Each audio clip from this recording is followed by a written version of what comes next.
मकान का उद्घाटन होता है ना, है या मकान का पाया रखाता है, कोई नया प्लाट बन रहा है, मकान बन रहा है और उसमें कोई नया पाया, पहली बार अगर कोई पाया रखा रहा है, कोई बीम बन रहा है, कॉलम बन रहा है, उसमें नीचे पाया बना रहा है, तो उसमें जो ब्राह्मण होते हैं, आप जिन वास्तुशास्त्री से पूछेंगे, ब्राह्मण जन से पूछेंगे कि हमारा मकान बन रहा है, खड्डा खुद रहा है, तो उसमें पहले क्या चीज रखें, तो वो बता देगा। इसमें आप नाग नागिन का जोड़ा रख दीजिए, इसमें आप थोड़ा सा कलश में शक्कर भरकर उसमें अमरबेल के टुकड़े डालकर रख दीजिए।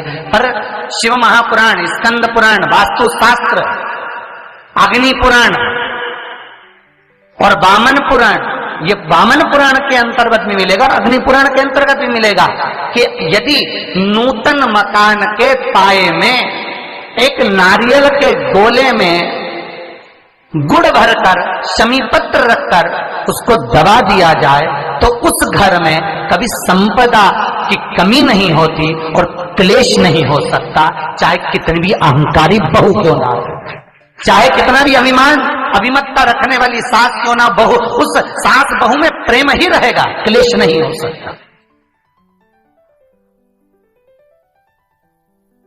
उसमें विवाद नहीं हो सकता। उस घर के अंदर जितने भाई रह रहे हो, जितने कुटुंबी रह रहे हो, परिवार रह रहा हो, उसमें क्लेश का कोई मतलब नहीं हो सकता। चलो याद करिए, पुराने समय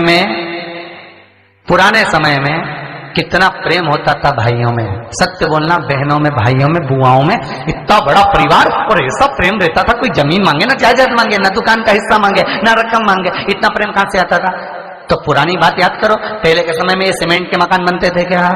अरे बोलते जाओ, नहीं, क्या होता था, चूना मंगवाया जाता था, मिट्टी मंगवाई जाती थी, उसमें गुड़ मिलाया जाता था, बोलो मिलाते थे कि नहीं मिलाते थे, गुड़ मिलाया जाता था और उसमें थोड़ा सा उसको चिकना करने के लिए खोपरे का तेल डाला जाता था। अब वास्तु रीति में तो हमने ये सब चीज छोड़ दिया, हमने ये सब चीज समाप्त कर दिया कि ना तो हम उसमें गुड़ मिला रहे हैं, ना कोई वस्तु मिला रहे हैं, बस सीधे सीमेंट खरीद के लाए और लगा दिया गया। पर उसका वास्तु तत्व क्या है? उसका वास्तु जैसे कोई बहुत बीमार व्यक्ति है, बहुत बीमार है, बहुत बीमार, और उसको कोई औषधि नहीं लग रही, उसको कोई औषधि काम ही नहीं कर रही, तो आप जब उसको भोजन कराएं, पानी पिलाएं, आप उसको कुछ भी खिलाएं, चाहे जूस पिला रहे हो, भोजन करा रहे हो, चाहे सूप पिला रहे हो, उसका मुख यदि आप पूर्व में रखकर खिलाएंगे तो 15 दिन के अंदर वो अपने हाथों से भोजन करना चालू कर देगा। 15 से 16वां दिन नहीं होगा। पर यदि आप उसको उत्तर का मुख रखकर, आप उसको पश्चिम का मुख रखकर बीमार व्यक्ति को अगर भोजन कराएंगे, दक्षिण का मुख रखकर भोजन कराएंगे, तो उसको औषधि लगने में बहुत समय लगता है महाराज। औषधि इसको 15 दिन बहुत हो गए, बहुत।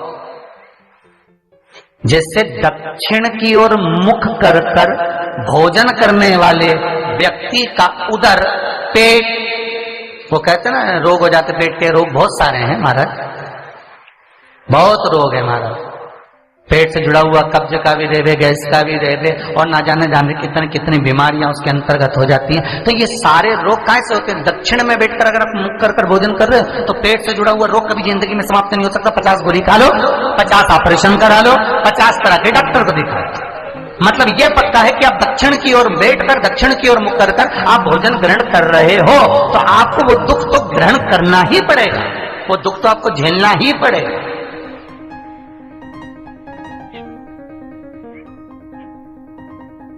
तो भगवान शिव की कथा कर रही है, स्कंद पुराण वर्णन कर रही है महाराज, सुंदर अग्नि पुराण और वामन पुराण कर रही है। एक गोले में गुड़ शमी पत्र रखकर जो दबाया जाता है उससे जीव को, इसलिए आज भी हमारे यहाँ नियम है, जब आप लोग नहीं दबा पाते तो जब वास्तु पूजन कराने पंडित जी आते हैं तो एक चांदी के, एक तांबे के लोटे में नाग नागिन, उसमें शक्कर भरते हैं, शक्कर भर के उसको दबाते हैं कि भले तुमने गुड़ नहीं रखा तो शक्कर दबा दो, पर उसको गोले में रखना चाहिए, परंतु उसको रख देते हैं तांबे के कलश में। नियम वही है पर उसको चेंज कर दिया गया समय अवस्था में कर दिया कि उसमें तांबे का कलश रखो, चांदी का नाग नागिन रखो, शक्कर भरो, फिर दबा। और नियम वो है कि नारियल का गोटा हो, गुड़ भरा हो, उसमें भले तुम नाग नागिन रखो चाहे कुछ भी रखो, पर समीप पत्र अगर रख दिया तो नाग नागिन की भी जरूरत नहीं है। समीप पत्र रख दिया तो वास्तु की मूर्ति रखने की भी जरूरत नहीं है। समीप पत्र में 33 कोटि देवता एक एक पत्ती के रूप में उस समीप पत्र के भीतर विराजमान रहते हैं, जिसको हम विराजमान कर रहे होते। सुख समृद्धि वैभव आनंद देते। बेलपत्री के पेड़ के नीचे हल्दी का शिवलिंग का निर्माण करना, हल्दी पिसी हुई हल्दी का शिवलिंग का निर्माण करो, उसका पूजन कर कर घी का दिया लगाकर भगवान शंकर की वही हल्दी का शिवलिंग का तिलक अपने हृदय पर चाहे पुरुष हो चाहे स्त्री हो, अपने हृदय पर कंठ के पास उस तिलक को लगाएं और बाबा का विसर्जन उसी बेलपत्री के पेड़ के नीचे जल डालकर कर दें। महाराज यश मिलना प्रारंभ हो जाता है। केवल ये यश के लिए ही नहीं होता, इसका एक क्रम और है। मान लो आप किसी मीटिंग में बैठे हो, किसी अच्छी जगह पर बैठे हो, किसी कंपनी के इंटरव्यू में बैठे हुए हो, कोई कंपनी आपके कॉलेज में आई है और आप उसमें सिलेक्ट नहीं हो रहे, तो उसके लिए भी ये कार्य पूर्ण है उसके लिए। और ये कहां पर भी काम आता है महाराज। मान लो आप किसी कार्य के लिए जा रहे हो और वो कार्य बहुत जरूरी है कि इस व्यक्ति से मुझे ये पैसे निकलवाना है, इस व्यक्ति से मुझे ये काम निकलवाना है, और वो व्यक्ति बहुत दिन से हाथ में आ ही नहीं रहा, तो उसके लिए भी ये कार्य किया जाता है। अर्थात कीर्ति शुद्ध हो, पवित्र हो और यश की प्राप्ति। हल्दी का अब स्त्री कहे कि हम शंकर की आराधना कर सकते हैं, हाँ। और स्त्री कहे हम शिव को स्पर्श कर सकते हैं, हाँ, क्यों नहीं। क्या हम हनुमान चालीसा पढ़ सकते, क्यों नहीं। अगर सुंदरकांड पढ़ सकते, क्यों नहीं। हनुमान और शिव एक ही है, हनुमान और शिव एक ही स्वरूप है, और वो स्वरूप का स्पर्श होना कोई गलत नहीं।